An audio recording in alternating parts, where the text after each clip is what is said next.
এতিয়া আমাৰ যিটো যৌনাংগ থাকে আমাৰ জনত আগতে অলপ বেলেগ ধৰণে হেৰি গৈছে এতিয়া আপোনাৰ জাতকা মাৰা বুলি কয় ধৰ্মধ্বজাৰ আগত আমাক মানে উলংঘ কৰি আমাৰ যিটো পৰিক্ৰমাৰ সময়ত যিটো প্ৰতিবন্ধকতা লগাইছে এইটো দুৰ্ভাগ্যজনক। এইটো মন্দিৰ পৰিচালনা সমিতিয়ে হওক বা অসম চৰকাৰ তৰফৰ পৰাই হওক অৰ্ধ পৰিক্ৰমা কেতিয়াও হ'ব নোৱাৰে। নগা সন্যাসীক আমি সাধাৰণতে দেখো বিভূতি লগাই থাকে, নাগা সন্যাসীসকল প্ৰায় আমি উলংঘভাৱে থকা দেখো। হয়, আপুনি এই সন্দৰ্ভত ব্যতিক্ৰম চাওক এইবিলাক শিল এইবিলাক পাথৰ হয়নে? এইটো ঠাইত এইটো বহিব পাৰি নে ইয়াত শুব পাৰে আপুনি কওক? এই সাধাৰণতে মহাত্মাসকলৰ এই কামাখ্যা ভূমি দেৱভূমি অসম চৰকাৰে লাজ পাব প্ৰথম কথা, বা ইয়াত মন্দিৰ পৰিচালনা কমিটি হয়তো যথেষ্ট লাজ পাব অনুভৱ কৰিব। কিন্তু মই অসমৰ প্ৰথমজন হিন্দুত্ববাদী সংগঠনৰ এজন নগা সন্যাসী।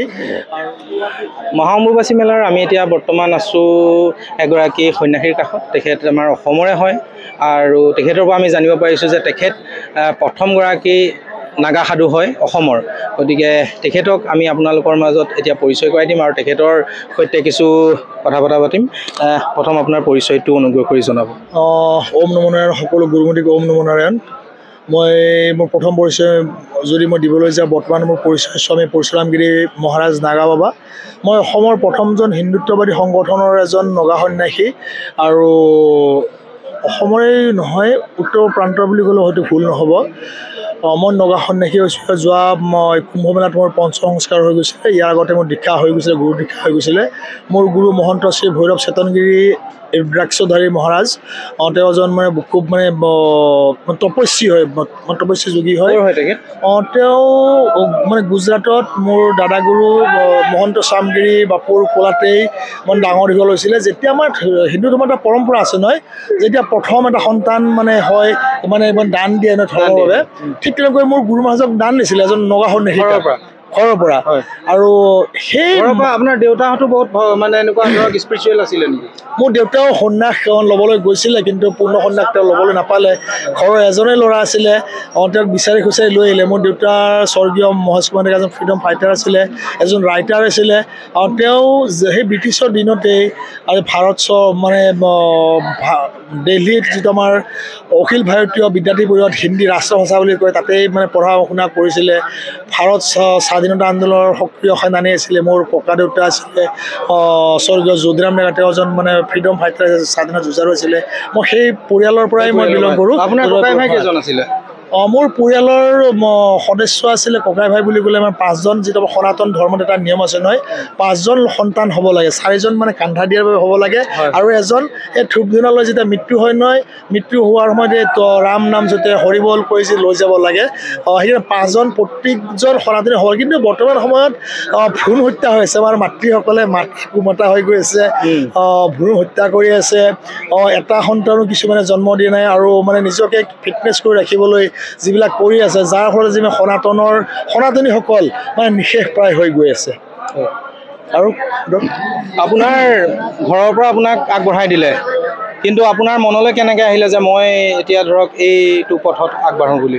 চাওক, মই ঘৰৰ পৰা আগবঢ়াই দিয়া বুলি মই ডাইৰেক্ট ক'বলৈ নাযাওঁ। মোৰ যে কৰ্তব্য ঘৰৰ এজন জ্যেষ্ঠ ল'ৰা হিচাপে, মোৰ ডাঙৰ বাইদেউ মোৰ 2জনী মোৰ ওপৰত আছিলে। মোৰ ঘৰৰ যিটো কৰণীয় আছিলে, মই গোটেই কৰ্মখিনি কৰি মোৰ দেউতাই যিখিনি কৰিছিলে তেওঁলোকক মই সহযোগ কৰিছিলোঁ। তন মন ধন তিনিওটাৰে সহযোগী তেওঁলোকৰ সকলো চেটেল হৈ গ'ল।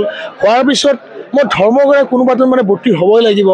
ধৰ্মৰ হকে আমি মাৰ্গ প্ৰদৰ্শন কৰিবই লাগিব। চিৰসত্য সনাতনৰ হকে যে আমি তপ জপ নকৰোঁ, সাধুসন্তসকলে এই পৃথিৱীৰ সৃষ্টি মানে বিনাশ হ'ব, আৰু বিনাশকাল যেতিয়া আহিব সকলো জীৱৰ অমংগল হ'ব, সৃষ্টি ধ্বংস হ'ব। সৃষ্টিৰ ৰক্ষাৰ বাবে, জীৱৰ মংগলৰ বাবে আমি তপ জপ কৰিবৰ বাবে মই নগা সন্যাসী হৈছোঁ।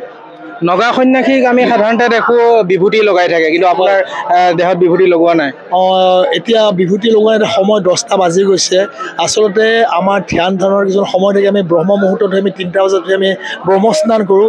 ব্ৰহ্মস্নান কৰি আমাৰ শৃংগাৰ হয়, আমি 17টা আমাৰ নগাসকলৰ শৃংগাৰ হয়। 17 শৃংগাৰ কৰি আমি মানে পূজা পাতলত বহোঁ, আৰু ঠিক 10টা বজাৰ পিছত নিজৰ সেই শৃংগাৰ আমি হেৰি কৰি থৈ সেৱা সন্মানে ধুনীয়া থাপনাত থৈ আমি স্নান কৰোঁ। স্নান কৰি আৰু শৰীৰটো শুদ্ধ কৰোঁ। শুদ্ধ কৰি ভোজন কৰি আমি আকৌ আমি মানে ব্ৰহ্মলীন হোৱা বুলি ক'লে হয়তো ভুল হ'ব যে খোৱা আৰু মৰা একেটাই কথা নহয় আমি সেই খোৱাৰ সময়তে এই যিবিলাক ধ্যান কৰিব লাগে সেই ধ্যান কৰোঁ আমি খুব বেছি এঘণ্টা বা দুঘণ্টা আমি আমাৰ চকুকেইটা মুজি থাকে আৰু সেইখিনি সময়টো পূৰা ফুল এক্টিভ হৈ থাকে যে সৃষ্টিৰ বাবে নগা সন্যাসীৰ যিটো প্ৰক্ৰিয়া আছে নগা সন্যাসী হোৱাৰ এইটো যথেষ্ট কষ্টকৰ বুলি আমি শুনিছোঁ হয় নগা সন্যাসী হ'ম বুলি ক'লেও সকলো হ'ব নোৱাৰে বা এইটো প্ৰভুৰ কৃপা থাকিব লাগিব কোটি কোটি জনমৰ ফলত একোজন নগা সন্যাসী হয় যি পিতৃ মাতৃৰ তপস্যা সাধনা আৰু এটা ফোনৰ কিমান কোটি কোটি জন্মৰ মানে পিছত বা তপস্যাৰ পিছত সেই ফোনটো যেতিয়া মানে ভূমিষ্ঠ হয় মাতৃ গৰ্ভৰ পৰা আৰু সেইজন ব্যক্তিয়ে নগা সন্যাসী হ'বলৈ পাৰে নহ'লে সকলোৱে নোৱাৰে কাৰণ চাওক এতিয়া মোৰ শৰীৰটো আছে সুস্থ শৰীৰ সুস্থ মন সুস্থ এটা মানে পৰিৱেশত মই থাকি মই নিজৰে কাম লোভ মোহ মই পৰিত্যাগ কৰিছোঁ কৰি মই নগা সন্যাসী কিয় হৈছোঁ মই সেইখিনি ত্যাগ কৰিব পাৰিছোঁ সেইখিনি সকলো ত্যাগ কৰিব নোৱাৰে হয়তো আপুনিও নোৱাৰিব বা বেলেগেও নোৱাৰে যোনে ত্যাগ কৰিব পাৰে তেওঁ নগা সন্যাসী হ'ব পাৰে কোনো কঠিনো নহয় কিন্তু এইখিনি ত্যাগ কৰিব পাৰিব ত্যাগটো আছে বহুত ডাঙৰ এটা এৰিয়া সম্পদ কাম ক্ৰোধ লোভ আপুনি ত্যাগ কৰিলে সম্পূৰ্ণৰূপে আপোনাৰ মনৰ পৰা ত্যাগ হ'লনে নে এতিয়াও কিছু শতাংশ বাকী আছে চাওক মোৰ কাম ভাৱ মোহ আৰু লোভ এই তিনিটা মই পৰিত্যাগ কৰিছোঁ কাৰণ মোৰ যিটো মোৰ জীৱিত পিণ্ড মই দান কৰিলোঁ এতিয়া মই কাক লৈ মই মোহ কৰিম কি মই লোভ কৰিম হয়নে আৰু কামনা আমাৰ যেতিয়া আমাৰ যিটো মানে দিগম্বৰ আমি নগা হয় এতিয়া আমাৰ যিটো যৌনাংগ থাকে আমাৰ জনত আগতে অলপ বেলেগ ধৰণে হেৰি কৰিছে এতিয়া আপোনাৰ জাতকা মাৰা বুলি কয় এই ধৰ্মধ্বজাৰ আগত আমাক মানে উলংঘ কৰি আমাৰ যিটো যৌনাংগ তাত এটা মানে প্ৰক্ৰিয়া হয় এইটো ধাৰ্মিক হিচাপে আৰু মন্ত্ৰৰে তাক সম্পূৰ্ণভাৱে নাশ কৰি পেলাই আৰু নাশ কৰিবলৈ আমাৰ সেই কাম ভাৱ তেতিয়া নাথাকে যেতিয়া কাম ভাৱ নাথাকে আমি কোনো সকলোকে আমি এটা শুদ্ধ চকুৰে চাওঁ আৰু যিভাৱে কাম ভাৱ থাকে বিভিন্ন সময়ত মানে চকুৰো তেওঁলোকে বিভিন্ন ধৰণৰ ধৰ্ষণ কৰি পেলাই আৰু আমাৰ সেইখিনি বস্তু আমাৰ নাথাকে তাৰ সেইখিনি আপোনাৰ এই যিটো প্ৰক্ৰিয়া ক'লে এই প্ৰক্ৰিয়াটোত কিমান কষ্ট হয় কিমান দুখ অনুভৱ হয় চাওক কষ্ট বুলি ক'লেতো একো কষ্ট নহয় আৰু কষ্ট বুলি সকলো কষ্ট হয় আপুনি এটা বস্তু এৰিবলৈ হ'লে সকলো ত্যাগ কৰিবলৈ হ'লে আপুনি সেইখিনি কষ্ট সহ্য কৰিব লাগিব প্ৰণাম ত্যাগ কৰিবই লাগিব সহ্য কৰিবই লাগিব বিনা সহ্যৰ পৰা এই যিটো প্ৰক্ৰিয়া এইটো বৈজ্ঞানিক ধৰণে হয়নে নে আমাৰ যি সম্পূৰ্ণ সনাতন ধৰ্মীয় পদ্ধতিত বিজ্ঞানটো সনাতন ধৰ্মৰ পৰা আৱিষ্কাৰ হৈছে বিজ্ঞানৰ পৰা সনাতন ধৰ্ম আৱিষ্কাৰ হোৱা নাই বিজ্ঞান আৱিষ্কাৰ হৈছে সনাতন ধৰ্মৰ পৰা এতিয়া আপোনাৰ কিমান দিন হ'ল মোৰ এই যোৱা কুম্ভ মেলাত মোৰ পঞ্চসংস্কাৰ হৈ গ'ল হ'ল আপুনি এই বেশভূষা আপুনি পৰিধান কৰা কিমান দিন হ'ল পঞ্চসংস্কাৰৰ পিছৰ পৰা মই এইখিনি মই কৰিব লাগে আচ্ছা নাগা সন্যাসীসকল প্ৰায় আমি উলংঘভাৱে থকা দেখোঁ হয় আপুনি এই সন্দৰ্ভত ব্যতিক্ৰম এতিয়া ব্যতিক্ৰম বুলি ক'লে নগা সন্যাসী উলংঘ থাকে আমি কিছুমান মানে পৰিৱেশত থাকোঁ এতিয়া ইয়াতে বহু লোক আহিছে বহু লোকে বিভিন্ন মনত বিভিন্ন ধৰণৰ মানসিকতা থাকে যিবিলাক মানুহে কাপোৰ পিন্ধি উলংঘতা হৈ আছে তেওঁলোকে মানে উলংঘটো এটা বেলেগ ধৰণে চায় যেতিয়া আমাৰ কোনো লোভ নাথাকে কাম ভাৱ নাথাকে মোহ নাথাকে তেতিয়া সেইবিলাক তেওঁলোকে যেতিয়া ক'বলৈ জানে বা আপোনালোকৰ মানে সংবাদ মাধ্যমৰ পৰা বিভিন্ন ধৰণৰ প্ৰচাৰ হয় তেতিয়া আমাৰ অলপ দুখ হয় পীড়া হয় কিন্তু আশ্ৰমৰ যেতিয়া আমি থাকোঁ আমি সম্পূৰ্ণ উলংঘভাৱে ভস্মতে থাকোঁ আৰু যেতিয়া আমাৰ মহাকুম্ভত আমি থাকোঁ আমি উলংঘ আমি দিগম্বৰ নগা আমি দিগম্বৰ হিচাপে আমি থাকোঁ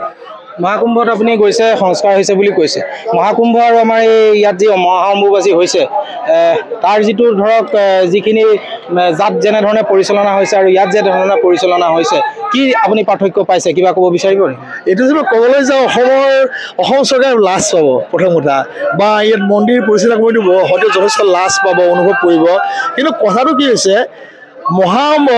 মহাকুম্ভ মেলাৰ যিটো পৰিৱেশ আৰু যিটো আমাৰ অসমৰ এই মহাঅম্বুবাচীৰ পৰিৱেশ আকাশ পাতাল পাৰ্থক্য আজি চাওক কুম্ভ মেলাত এই 40 কিলোমিটাৰ বা 100 কিলোমিটাৰ বেসাৰৰ ভিতৰত এনেকুৱা ব্যৱস্থা আছিলে এটা মেচৰ কাঠি মানে বিচাৰি পোৱা নাছিল এই বালিৰ ওপৰত আপোনাৰ ধুনীয়া লোহাৰ প্লেট দি অহা যোৱাৰ সুব্যৱস্থা আছিলে দ্বিতীয় কথা আছিলে গৰম আছিলে গৰমৰ সময়ত দিনত 3-4বাৰকৈ মানে পানী মাৰি সেই প্লেটবিলাক ঠাণ্ডা কৰিছিলে কিন্তু আমাৰ ইয়াত অসমত আজি 18 পৰা 20,000 সাধাৰণ সন্যাসীসকল আহিছে কিন্তু তেওঁলোকৰ থকা ব্যৱস্থা অহা যোৱা ব্যৱস্থা বা এই অহা যোৱা সময়ত যিটো চেণ্ডেল খুলি কিনে আহিব দিছে তেওঁলোকে যে হয়তো কাৰ্পেট পাৰি দিব লাগে বা ৰাস্তাত পানী এটা মানে পানী মানে শীতল কৰি ৰাখিব লাগে, সেইবিলাক ব্যৱস্থা সাধু নিগলত প্ৰতিবন্ধকতা লগাইছে।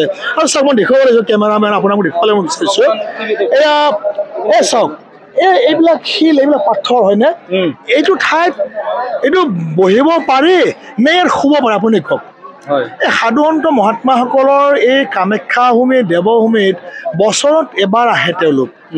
এই বছৰত এবাৰ অহা সময়খিনিত যদি এটা সুব্যৱস্থা চৰকাৰৰ ফালৰ পৰা বা মন্দিৰ পৰিচালনা সমিতিৰ তৰফৰ পৰা যদি মানে কৰি নিদিয়ে বা তেওঁলোক হয়তো কৰিবলৈ চেষ্টা কৰিছিলে, তেওঁলোকৰ কৰ্মচাৰীসকলৰ গাফিলতিৰ কাৰণে হয়তো কৰিব নোৱাৰিলে, মই নাজানো কি কাৰণে এনেকুৱা পৰিৱেশ হৈছে, কিন্তু এটা লজ্জাজনক মানে বিষয়, এনেকুৱা হ'ব নালাগে। বাহিৰৰ ৰাজ্যৰ মানুহখিনিৰ আগত আমাৰ অসমবাসী লাজ পাবলগীয়া হৈছে তেনেকুৱা। অসমবাসী মই নিজে মই শ্ৰী পঞ্চৰাম জোনাখাৰ মাজত নগা সন্যাসী হিচাপে নহয়, মই প্ৰথম কথা মই অসমী ভাষী সন্তান হিচাপে চিৰচেনী মোৰ ভাষাজনী, মোৰ আই অসমী, মই অসমীয়াৰ সন্তান হিচাপে মা কামাখ্যা মন্দিৰত আমি সৰুৰ পৰা আমি অহা যোৱা কৰাৰ নিয়ত যি আজিৰ 80 দশক 1980 দশকৰ কামাখ্যাৰ পৰিৱেশ আৰু সেই এতিয়া বৰ্তমান 2025 পৰিৱেশৰ মাজত আকাশ পাতাল পাৰ্থক্য। এটা সাধুসন্ত মহাত্মাসকল থিয় দিব মানে জাগা নাই। এতিয়া চাওক, আজি ইমান ধুনীয়া এটা পৰিৱেশত আজি মন্দিৰৰ যিটো মানে কৰ্ম নকৈ সজাই পুৰাই তুলিব লাগিছিলে, ধুনীয়া পেইণ্টিং কৰিব লাগিছিলে, গোটেই খেলাই হৈ আছে, ক'ৰবাত অকণমান লিপষ্টিক কোঠাত লগাই দিছে কিন্তু দাঁত মানে ব্ৰাছ নকৰাৰ দৰে হৈ আছে, ফুলৰ মালা বা ফুল চুল মানে লগাই দিছে কিন্তু ওপৰত গোটেই খেলাই হৈ আছে, ওপৰৰ মন্দিৰৰ এইবিলাক ৰং চং ফাটি আছে। এইবিলাক মানে বিভিন্ন ধৰণৰ বস্তু তেওঁলোকৰ চকুত মন মানসিকতাত লৈ যাব। আমাৰ কি ক'ব যে অসম চৰকাৰৰ তৰফৰ পৰা এনেকুৱা ধৰণৰ আমি কৰা দেখা নাপালোঁ বা মন্দিৰ পৰিচালনা সমিতি এনেকুৱা ধৰণৰ নকৰিলে, গোটেই খেলাই আৰু কদৰ্যময় পৰিৱেশ, ভাল মানে অহা যোৱাৰ সুফল ব্যৱস্থা নাই, সাধু সন্যাসী থকাৰ মই জেগাবিলাক মই দেখাই দিলোঁ, এনেকুৱা পৰিৱেশ নাই, তেতিয়া এটা মানুহে কি লৈ যাব? অসমত এটা বেলেগ ধৰণৰ মেছেজ যাব। পৰিক্ৰমাক লৈ এগৰাকী সাধুৱে আমাৰ আগত অভিযোগ উত্থাপন কৰিছে, পৰিক্ৰমাটো কৈছে ইয়াত আধৰুৱা পৰিক্ৰমা হৈছে। হয়, এইটো এটা দুৰ্ভাগ্যজনক বিষয়। সাধুসন্ত মহাত্মাসকলে যে পৰিক্ৰমা কৰে, তেওঁলোকে বছৰত এই 5টা দিন ইয়াত থাকে আৰু এই 5টা দিন পৰিক্ৰমাৰ সময়ত যিটো প্ৰতিবন্ধকতা লগাইছে, এইটো দুৰ্ভাগ্যজনক। এইটো মন্দিৰ পৰিচালনা সমিতিয়ে হওক বা অসম চৰকাৰৰ তৰফৰ পৰাই হওক, অৰ্ধ পৰিক্ৰমা কেতিয়াও হ'ব নোৱাৰে। সনাতন ধৰ্মত পৰিক্ৰমাৰটো যথেষ্ট মহত্ব আছে। এতিয়া বিনাশকালে যেতিয়া বিপৰীত বুদ্ধি হয় নহয়, মানুহৰ মন মগজুবিলাকত সুচিন্তা নাথাকে আৰু সুচিন্তা যেতিয়া নাথাকে, তেওঁলোকে এনেকুৱা ধৰণৰ অৰ্ধ চিন্তাই কৰে তেওঁলোকে। মই কৈছোঁ নহয়, কাপোৰ পিন্ধি উলংগ আৰু থোবা নোহোৱা দেশত যেনেকুৱা কাপোৰৰ কোনো মূল্য নাই, ঠিক তেনেকৈ এই অৰ্ধ উলংগ আৰু এই মানে সনাতন ধৰ্মৰ ওপৰত যাৰ মানে জ্ঞান নাই, তেওঁলোকে এনেকুৱা ধৰণৰ মানে কোৱাটো স্বাভাৱিক কথা। বৰ্তমান চৰকাৰখন হিন্দুত্ববাদী চৰকাৰে, এতিয়া কেনেকৈ ক'ব যে আমাৰ ধৰ্মৰ ওপৰত জ্ঞান নাই বুলি? চাওক, ৰাজনীতি আৰু ধৰ্মটো বেলেগ, ৰাষ্ট্ৰ আৰু দেশ দুইটা বেলেগ বস্তু। দেশক ৰক্ষা কৰে ভাৰতীয় সেনাই, দেশৰ সীমাৰ সুৰক্ষা দিয়ে, বৰ্ডাৰ চিকিউৰিটি হৈছে, আৰু ধৰ্মক সুৰক্ষা দিয়ে, ধৰ্মকে কাম কৰে সাধুসন্ত সন্যাসীসকলে। ধৰ্ম অৰ্থাৎ ৰাষ্ট্ৰ। এতিয়া ৰাষ্ট্ৰটো যে ৰাজনীতিৰ লগত আপুনি তুলনা কৰিব যায়, ৰাজনীতিত লোভ, কাম, মোহ, ক্ৰোধ মানে গোটেইকেইটা, পেট পালেং বিচনা গোটেইকেইটাই থাকে। তেওঁলোকে খালি বেংক বেলেঞ্চ কৰিব জানে বা তেওঁলোকে নিজৰ ল'ৰা ছোৱালী বিদেশত পঢ়াব জানে। তেওঁলোকে সাধুসন্তৰ লগত কি কৰিব, তেওঁলোকৰ সেইটো হয়তো ন্যূনতম জ্ঞান নাথাকিব। ৰাজনীতিত তেওঁলোকে জানে ৰাজনীতি কৰিব লাগে, ৰাজনীতি ধৰ্ম নীতি হ'ব নোৱাৰে। ধৰ্ম থাকিলে বাচিব দেশ। সাধুসন্ত মহাত্মাই কয়, তেওঁলোকে ধৰ্মক অকণমান আহিলা হিচাপে ব্যৱহাৰ কৰি তেওঁলোকে ৰাজনীতি কৰিছে। ভগৱানে সুমতি প্ৰদান কৰক, অসমৰ মাননীয় মুখ্যমন্ত্ৰীক প্ৰতিমূৰ্তিত মই আশীৰ্বাদ প্ৰদান কৰিছোঁ, তেওঁক সুমতি প্ৰদান কৰক। আৰু হিন্দুত্ববাদী হিচাপে তেওঁ কাম কৰিব বিচাৰিছে, সদায় যদি সঁচাই সনাতনী হিচাপে তেওঁ কাম কৰক। তেওঁ যদি ধৰ্মৰ লগত যদি ৰাজনীতি নকৰে, মই কামনা কৰিছোঁ। সকলোভাৱে সদ্ভাৱ ৰাখক। সৰ্বে ভৱন্তু সনাতনী সুখী ন, সৰ্বে সন্ত সনাতনী হয়নে নিৰাময়া। এতিয়া মই সনাতনীসকলৰ মই কিয় কুশল মুকল কামনা কৰিছোঁ, যিয়ে মোৰ এই দেশত থাকি মোৰ আই মাতৃ জীয়াৰ বিৰুদ্ধে ধৰ্ষণ কৰিছে, মোৰ গৌ মাতা নন্দীবাক হত্যা কৰি ভক্ষণ কৰিছে। মই তেওঁলোকৰ কেতিয়াও মই কল্যাণ সাধনা কৰিব চিন্তা কৰিব নোৱাৰোঁ, তেওঁলোকৰ কুশল মংগল চিন্তা কৰিব। মই সদায় এটা বস্তুৱে জানো যে সাধুক সংস্থাপন কৰিব লাগে, দুষ্টক বিনাশ কৰিব লাগে, দেশখন অগ্ৰগতি প্ৰগতিৰ পথত যাব লাগে, ভাষা সভ্যতা সংস্কৃতি জীয়াই থাকিব লাগে, একতাৰ বান্ধেৰে এই দেশখন শক্তিশালী ৰাষ্ট্ৰ হিন্দু ৰাষ্ট্ৰ হ'ব লাগে, ধৰ্মৰ মানে হেৰিত মানে বিভক্ত হৈছে দেশখন। আৰু সকলো সনাতনী আমাৰ গৃহস্থীসকলেও সনাতনত দীক্ষিত হ'বলৈ মই আহ্বান জনাইছোঁ। গুৰু চোৱাৰ সময়ত লোভী কামী মোহী যাতে কোনো নহয়, ঠিক তেনেকুৱা গুৰু লগ। আজি মোৰ এজন শিষ্য, মোৰ তৃতীয়জন শিষ্য, মোৰ নগাঁও ঢিঙৰ পৰা এজন ফিলচফাৰ দাৰ্শনিক, আৰু তেওঁ এজন ভাল জ্যোতিষী। মোৰতো কি আছে, মোৰতো একো নাই নহয়। তেওঁ কিয় মোৰ ওপৰত আকৃষ্ট হৈছে আৰু মোৰ এজন মানে যিজন মোৰ প্ৰথম শিষ্য, তেওঁ এজন প্ৰশাসনিক বিষয়া, প্ৰশাসনিক আৰক্ষী বিষয়া। তেওঁক মই গুৰুগ্ৰন্থি পিন্ধোৱা নাই, তেওঁ মনৰ পৰা মোক মানে গুৰু হিচাপে মানি লৈছে। মই নাজানো কিয় লৈছে, মোৰতো একো গুণ নাই, মই মূৰ্খ বালক সকলোৰে আগত। মই শিকিব আহিছোঁ, মই জ্ঞানৰ তপৰ মাজেৰে জপ কৰিছোঁ, জপৰ মই জ্ঞান প্ৰাপ্ত কৰিবলৈ মই বিচাৰিছোঁ। তেওঁলোক কি ভাল পায় নগাঁও ঢিঙৰ পৰা আহি কিনে দীক্ষা ল'লে, মই নাজানো, তেওঁলোকে জানিব। আপুনি থাকে ক'ত? মোৰ আশ্ৰম গুৱাহাটী গণেশপাৰা বাথ মন্দিৰ পথ, হাউচ নম্বৰ 66 স্নেহালয়। তাত মোৰ শিৱ মন্দিৰ এটা ইতিমধ্যে বনোৱা হৈ গৈছে। তাত এতিয়া মই কালভৈৰৱ, দত্তদেৱ ভগৱান আৰু এটা অখণ্ড যজ্ঞকুণ্ড মই নিৰ্মাণ কৰি আছোঁ। প্ৰায় 80% হৈ গ'ল, স্নান কুণ্ড হৈ গৈছে। জয়পুৰৰ পৰা মূৰ্তি আহিব আৰু 2 মাহ পিছত দত্তদেৱ ভগৱান আৰু মানে মহাকালৰ হেৰি হ'ব, তাতে প্ৰাণ প্ৰতিষ্ঠা কৰি সেই আশ্ৰমখন সভ্যৰূপে আমি কৰিম, আপুনি নিশ্চয় গম পাব। ধন্যবাদ, বহুত আপুনি গুৰুত্বপূৰ্ণ মন্তব্য আগবঢ়ালে। ঠিক আছে।